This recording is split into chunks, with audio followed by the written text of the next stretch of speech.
Bonjour à tous, merci d'avoir accepté l'invitation pour cette conférence de presse du comité de soutien du mouvement du 20 février. Un mouvement qui a commencé donc, depuis le 20 février, initié sur Facebook par des jeunes Marocains désireux d'avoir un véritable changement démocratique au Maroc. Depuis le 20 février, les manifestations ont commencé au Maroc, puis le 27, le 6 mars. Le discours du roi du 9 mars, pour ensuite la manifestation du 13 mars, et ensuite à la manifestation du 20 mars. On va commencer par l'objet de cette conférence. Bonjour. L'objet du document, c'est le Maroc connaît depuis le 20 février des manifestations, des rassemblements à l'appel du mouvement du 20 février qui réclame des vrais changements au Maroc. Pour soutenir et appuyer ce mouvement, des comités se sont créés à travers tout le Maroc et ailleurs. En France, plusieurs organisations d'origine marocaine ont mis en place le 20 février un comité de suivi pour mobiliser et mener des actions dans le cadre de ce mouvement. Ainsi, le comité de suivi du 20 février a appelé à 2 rassemblements par des droits de l'homme, le 20 et 27 février, à 2 manifestations en direction de l'ambassade du Maroc, le 6 mars et le dimanche 20 mars. Plusieurs violences et interventions brutales policières ont été commises à l'encontre des manifestants au Maroc. À Rabat, à Khouika, à Tanger, à Fès et à Sfo, non loin de Fès, le jeune Karim Chaïb, 21 ans, a payé de sa vie son engagement pour la démocratie et la justice sociale. Suite au passage à tabac par les forces de l'ordre, Fedwa Al-Adoui, jeune de 25 ans et mère de 2 enfants, est la première femme à s'immoler par le feu dans la région Maghreb-Machra. Suite au refus d'un logement social. À Al-Hoceima, au nord du Maroc, 5 autres jeunes ont trouvé la mort le 20 février, dans des conditions non encore été diffusées. À Casablanca, les forces de l'ordre n'ont pas hésité à violer le siège central du Parti socialiste unifié, le PSU, où les manifestants ont trouvé refuge le 13 mars. Ces derniers, ainsi que des responsables du parti réunis en Conseil national, ont été malmenés et tabassés, entraînant hospitalisation, arrestation d'un nombre parmi eux. Plusieurs arrestations ont été opérées parmi les manifestants du mouvement du 20 février et des condamnations allant jusqu'à 10 ans de prison ferme ont été prononcées. Pour présenter le bilan de toutes ces actions et vous faire part des revendications du mouvement février, notre comité organise cette conférence de presse avec ce dossier comme support. Alors vous trouverez dans le dossier les revendications du 20 février,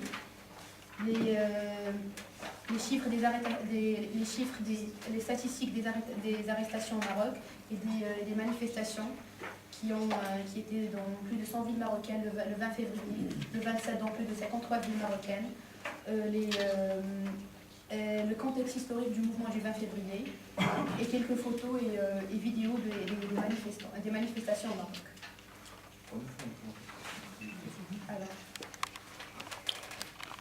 donc pour ce qui est du comité, le comité de suivi du 20 février est constitué de forces juives marocaines en France, d'associations de Marocains et travailleurs marocains en France, d'associations de défense des droits de l'homme, d'ONG marocaines, de partis d'organisations politiques, de personnalités indépendantes marocaines issues de la société civile, d'anciens exilés et réfugiés marocains ainsi que de groupes de jeunes.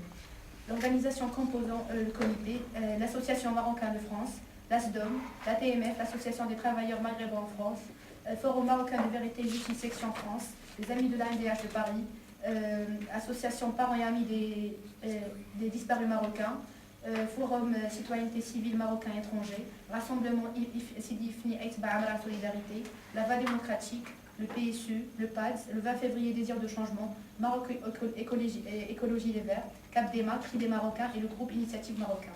Les organisations soutenant le comité, le FCOT, la FASPA, la CFDA, Manifeste des libertés, la FTCR, l'ATF, CHD de France, ACHR, le MRAP, le CRDHT, le PCF, la CISA, l'UGFP, l'UTIT, le CLAD, le RFP, LDH, Parti de gauche, Eurépo-Écologie Les Verts, FAS, Corelso, AFAPRE des France, Association Idéal 92, Association Espace Farabi, NPA, le PIR, le PCOF, Solidarité du Maroc 05, CNT, Union syndicale solidaire, Institut Ibn Bakar, Mémoire vivante.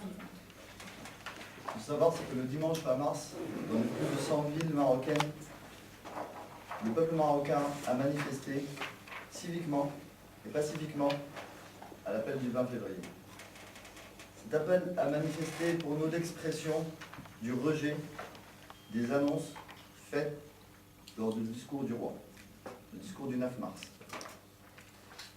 Dans ce discours, il a été annoncé une révision partielle de la Constitution, selon encore une fois un agenda bien défini, et à travers encore une fois une mise en place d'une commission ad hoc.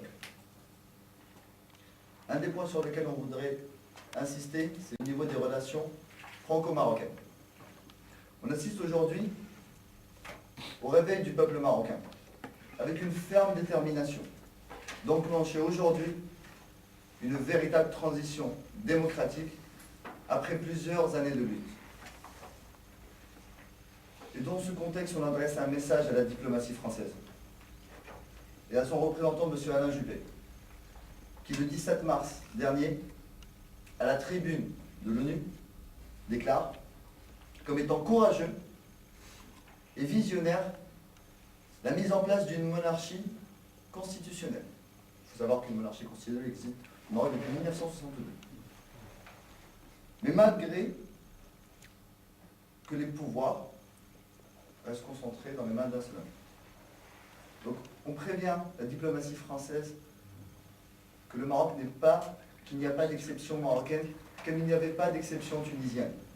Et que l'erreur qu'a faite la diplomatie française vis-à-vis du peuple tunisien, elle est en train de la commettre aujourd'hui vis-à-vis du peuple marocain. Et c'est extrêmement important. La seule exception à l'encontre du peuple marocain qui est faite par la diplomatie française est celle d'un peuple qui n'a pas le droit d'aspirer à une démocratie réelle. Et venant du pays des droits de l'homme, cela pour nous est tout simplement honteux. Voilà. Je laisse place aux questions pour que nous puissions tous ici y répondre. Je vous en prie. Charles Sandou de l'AFP. Sur le discours du roi, vous ne croyez pas au fait à ces annonces vers une monarchie plus constitutionnelle, parce que jusqu'à présent c'est pas une loi absolue, on va dire. Donc vous jugez que c'est insatisfaisant, et qu'est-ce que vous souhaiteriez comme annonce supplémentaire? Vous savez, comme ça vient d'être dit, il y avait une constitution en 1962. Mais il y avait une autre en 1970, juste après 72. Et puis après, il y avait des constitutions en 96. Bref, les constitutions se suivent, mais ils se ressemblent. Et ce qu'on veut, et ce que la jeunesse marocaine veut, c'est que, enfin, que l'État marocain devienne un État de droit. Il n'y en a pas 1000 façons d'être un État de droit. Un État de droit, c'est qu'il y a des institutions stables, qu'il y a une séparation des pouvoirs, et que, puisqu'on ne demande pas la tête du roi, on ne sommes pas dans une révolution à la française, c'est une transition, ce qui demande les jeunes, c'est une transition démocratique. Et que le roi règne et que le pouvoir soit celui qui soit comptable de ses actions. Donc il faut que la monarchie devienne une monarchie parlementaire, et une monarchie parlementaire, et là, il a ses bases. Donc voilà, je pense que la Constitution, pour qu'il réponde aux aspirations du peuple, il faut qu'il émane des forces représentatives du peuple.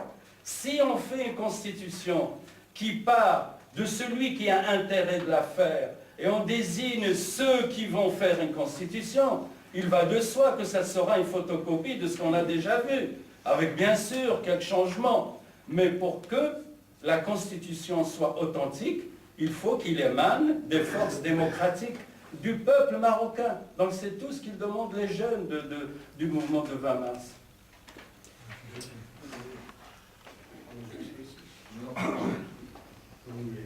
Bonjour, on a tous entendu le discours de Sa Majesté. Moi, j'assiste sur un point, ce qui est la représentativité dans ce Conseil. Le discours, il était très clair. Il faut qu'il y ait tous les acteurs, les institutionnels, les partis, la société civile. Est-ce que ce Conseil, pour vous, n'est pas assez représentatif? Qu'est-ce que vous reprochez à ce Conseil? Est-ce que vraiment, il n'est pas assez représentatif pour travailler sur les vraies problématiques et problèmes qui se sont posés et que notamment les jeunes réclament?